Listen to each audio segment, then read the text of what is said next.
Right, how many people, the most asked question I get in my inbox is, please tell me how to start a gymwear brand, any tips, any advice. So I am gonna give you my top 5 tips and hints on starting a gymwear brand. Right, tip number 1 is your name. This is the most overlooked thing when it comes to starting a brand. You need to spend hours, days, even weeks on the name. If you get the name right, then you're off to a flying start. If you get it wrong, people will not shop with you, people won't take it seriously.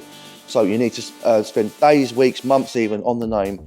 Try not to copy what everyone else is doing. So try not to stay away from the whole gorilla or the silverback or all that kind of thing. It's been done to death. So in the gymwear industry, there is thousands of brands out there. So you need to stand out from the rest. So think of something that's unique and that no one's done before. Right, tip number 2, second most important. Once you get your name sorted, then obviously you can come up with your logo. Now the logo, this again, is as important as the name, but it needs to be simple, bold and effective. Do not go down the route of 4, 5, 6 colors, graduations and different effects and all these glows around it. Because further down the line, when it comes to getting your stuff made, say you've got to get some jumpers embroidered or some t-shirts embroidered, whatever you're going to do for your brand, it's going to be more expensive to get that logo put onto a t-shirt because you've got 4, 5, 6 colors, especially if you do embroidery. So stick to 1 color, 2 colors maximum, and again, keep it simple, bold and effective, but it needs to resonate with obviously your name. So try and stick to 2 colors, no more than 2 colors. If you look at all the big brands, McDonald's, Starbucks, Domino's Pizza, things like that, they all use 2 colors. That is the best thing to do. Don't go any more than 2 colors if possible. It keeps it nice and simple and it still stands out. Right, tip number 3. This one is a bit of a difficult one because you have to do a lot of research, but I will put up here some links, places that you can buy blanks from. So you need to find your supplier for your blank t-shirts and your blank hoodies, etc. Start with the UK first because the links that I put up there, you can get next day delivery on t-shirts and hoodies. Rather than, you don't want to start going to overseas first. You want to start with the UK, get 5, 6, 7, 8 t-shirts, start with that, and then move on from there. But you don't want to be going overseas and ordering hundreds and hundreds of blanks and wasting loads of money. It's pointless when you start out. Right, tip number 4, now you need to find a supplier who is going to print your t-shirt. So you've got to work out whether you're going to go vinyl or screen printing. So I'm lucky enough to have my own setup, so I can screen print my own t-shirts. That's basically what I do. I print all my own t-shirts for my brand. So the cheapest way and the quickest way would be vinyl. It is frowned upon. A lot of people are like, oh, vinyl, it comes off, it peels off, doesn't last long. But if you're just starting out and you are on a low budget, I'd start with vinyl t-shirts first.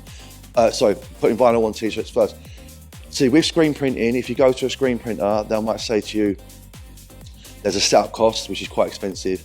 And they might also say there's an MOQ. The MOQ is minimum order quantity. So they might say you've got to print 100 t-shirts or you've got to print 70 t-shirts in one design.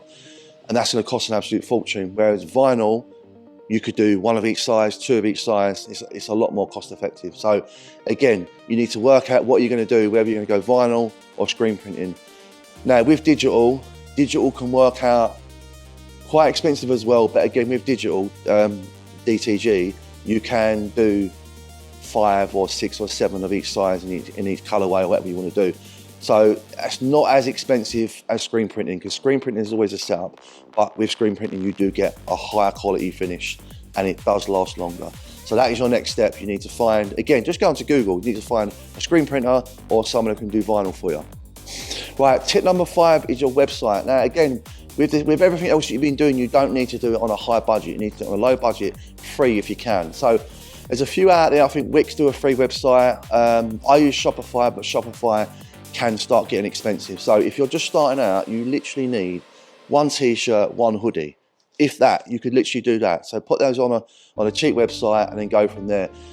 There is no point in spending thousands of pounds on a website when your brand is literally a week or 2 weeks old. It is totally pointless. So sort the website out free, and then once you've got the website up and running, then it's like social media time.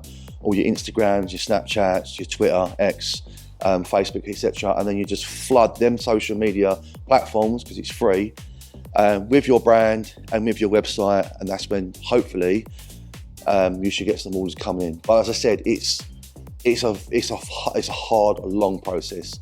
It is time consuming. I didn't make any money for the first 3 or 4 years. When I say I didn't make any money, what I mean is I didn't make any money where I could actually leave my full-time job and do it permanently. So it probably took me, I'd say about 4 or 5 years, and I can go, right, and now obviously I've got my own unit, got my own shop, got my own setup. So yeah, so hopefully them 5 tips will help you. I will do some more videos, more in-depth about screen printing and stuff like that. But at the moment, I thought I'll get this YouTube video out there. It's my first one.